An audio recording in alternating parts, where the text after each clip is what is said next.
When you launch Valorant, ready to chain games, to crush your enemies, or to get destroyed yourself, you're really just there to play. You click play, load into a match, and fight. But as you watch these agents use their powers, trading bullets and abilities, there's one thing you've probably never stopped to wonder. Why do these agents even have powers? Why are cities destroyed? And why do we plant a spike to blow up a zone? What if I told you that everything in Valorant makes sense?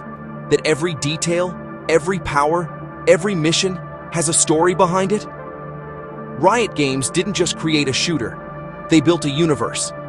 And honestly, it shouldn't surprise anyone. Riot had already proven with League of Legends that they can turn characters into legends, maps into worlds, and lore into emotion, deep enough to make an entire series out of it. But for those who don't play Valorant and are still curious about what the game really is, here's the short version. Valorant is a tactical 5v5 shooter. 2 teams, attackers and defenders. Each team picks agents, each with unique abilities and weapons. Attackers try to plant the spike, a powerful bomb, while defenders try to stop them or defuse it. After 12 rounds, the sides switch. The first to reach 13 wins. Simple, right? But behind the simple mechanics lies a story that changes everything. So, sit back, relax, and prepare yourself. Because this is the full story of Valorant, and it's much deeper than you think.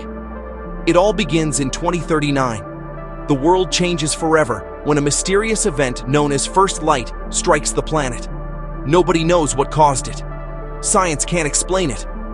But for a few hours, the entire world went dark. Every power grid failed. The Earth, silent. And then, suddenly, the lights came back on. But something was different. Humanity discovered a new energy source, a glowing, otherworldly substance called Radianite. No one knew where it came from or if it had always been there, but its power was undeniable. Within a decade, Radianite became the foundation of global energy, supplying nearly 3/4 of the planet's power. Yet Radianite wasn't just a new energy source, it was something far more mysterious. Exposure to it began changing people. Some humans developed abilities, supernatural abilities, powers that defied the laws of physics. These people became known as Radiants. And for a fun little connection, now you know why Valorant's in-game currency is called Radianite points. It's literally tied to the same mysterious energy that fuels the story itself. Clever, right? But with great power always comes danger. As Radianite spread, one organization rose to dominate its use: Kingdom Corporation. Kingdom quickly became the most powerful company on Earth, controlling Radianite production and energy distribution. Their facilities can even be seen throughout Valorant's maps. The K logos, the massive industrial structures. Officially, Kingdom promised a brighter future for humanity. Unofficially, their obsession with Radianite may have created the world's greatest threat. To counter that threat, 2 former Kingdom employees, Liam Byrne and Sabine Callis, better known as Brimstone and Viper, founded a secret organization.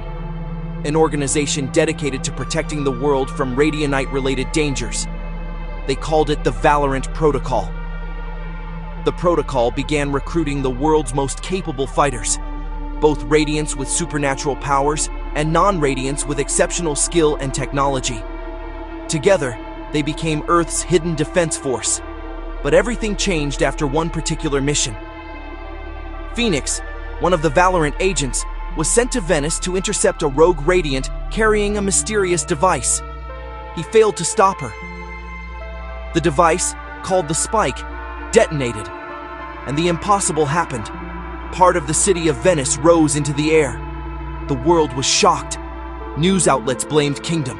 Kingdom denied everything. Yet the truth was darker.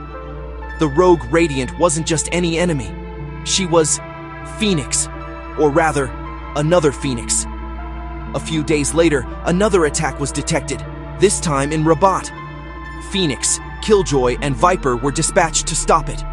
They managed to defuse the spike, barely. And that's when the truth finally came out. The Valorant agents discovered something impossible. There wasn't just one Earth. There were 2. Our world, called Earth Alpha, and another, identical world, Earth Omega. Every person, every city, even every agent has a mirror version on the other side. The Radiant who planted the first spike in Venice wasn't Phoenix. It was Phoenix from Omega Earth. This was the beginning of what's now known as the Mirrorverse. On Alpha Earth, things were relatively stable. Kingdom thrived. Radianite-powered civilization. But on Omega Earth, everything was falling apart. Environmental collapse, energy shortages, social decay. Desperate to survive, Omega scientists built teleportation technology, interdimensional gates, to cross into Alpha Earth and steal Radianite. That's why they planted the spikes. Not as weapons, but as extraction devices, to absorb Radianite from Alpha Earth's environment and bring it back to Omega. The explosions were a side effect, a catastrophic one. Now the Valorant Protocol wasn't just fighting terrorists or rogue agents. They were fighting themselves, mirror versions from another universe. Every 5v5 match, every mission, every spike plant. It's Alpha versus Omega. One side fights to protect its world, the other fights to save theirs. But this was only the beginning. While Valorant Protocol continued its missions, more agents joined, like Yoru, a Japanese duelist obsessed with uncovering his ancestors' secrets.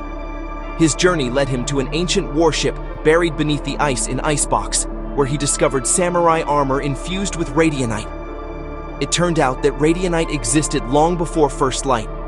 Ancient warriors had already harnessed its power centuries ago, and the mask Yoru now wears, the one he uses to teleport, is made from that same ancient energy. Meanwhile, another agent, KIO, emerged from the future. In his timeline, humanity and Radiance went to war. It was called the Radiant War. Radiance, led by Reyna, had turned against humankind. Cities burned. The planet was dying. KO was built to destroy Radiance, his abilities literally designed to suppress their powers. He traveled back in time to prevent that war from ever happening. Then came the Fracture Incident. In a secret facility called Everett Lind, scientists from both Alpha and Omega Kingdoms cooperated for the first time. Their goal? To study Radianite more deeply by building a massive collider. But on the day of activation, two snipers, Alpha Chamber and Omega Chamber, destroyed the collider, causing a catastrophic explosion that split the facility in half. One side lush and green, the other barren and orange. Two worlds, forever separated. To this day, no one truly knows why Chamber did it. Maybe to prevent a greater disaster. Maybe for something darker. The only clue lies in a coded message referencing the myth of Scylla and Charybdis, a story about choosing between two deadly options. Chamber may have sacrificed a few to save everyone else. Still, as both worlds prepared for war, the Valorant Protocol worked on a counterattack plan to cross into Omega Earth themselves. Using schematics secretly taken from the Chamber's communication, Killjoy developed an interdimensional portal. But just as they prepared to launch, the Protocol received a threat. Someone was blackmailing them, claiming to expose all their secrets. That person turned out to be Fade, a powerful Radiant with shadow-based abilities. She blamed the Protocol for the disappearance of someone she loved. But when she learned the truth, that her loved one had been taken by Omega's Valorant Legion, she joined the fight. After Fade's recruitment, the portal was completed. Neon, Killjoy, and Reyna crossed over into Omega Earth for the first time. What they found was shocking. On Omega Earth, the Valorant Legion wasn't hidden. It was public, celebrated, seen as heroes. The same faces, the same powers, but a completely different world. As the conflict deepened, more agents joined the cause. Harbor, Astra, Deadlock, Gecko, and others. Harbor, guided by Astra, discovered ancient artifacts tied to the City of Flowers, a mythical nexus built by cosmic beings known as Astral Guardians. The nexus, as it turns out, was a portal, one capable of connecting entire universes. But when Omega Astra activated their nexus, the explosion created a massive shadow that could destroy millions. The war between Alpha and Omega was no longer theoretical, it was inevitable. Meanwhile, Gecko discovered that Kingdom Corporation had been secretly experimenting with Radianite creatures, the Radivores, in a project called Landfall. The company planned to weaponize them. To stop this, Gecko, Deadlock, and the team infiltrated the Kingdom facility, fighting their way to the core. In the final moments, Gecko's Radivore, Altego, sacrificed itself to shut down the interdimensional gate, saving everyone. But that mission was just a distraction. Kingdom's ambitions continue. The Omega Legion grows stronger, and KYO still fights against the future he fears most, a world consumed by radiant war. The Valorant story is far from over. The Alpha agents fight to protect their Earth. The Omega agents fight to save theirs. Both believe they are the heroes. So the next time you load into a game, when you pick your agent, when you hear Spike planted, remember this. You're not just playing a match. You're fighting for your world. Whose side are you on? Are you Alpha or Omega?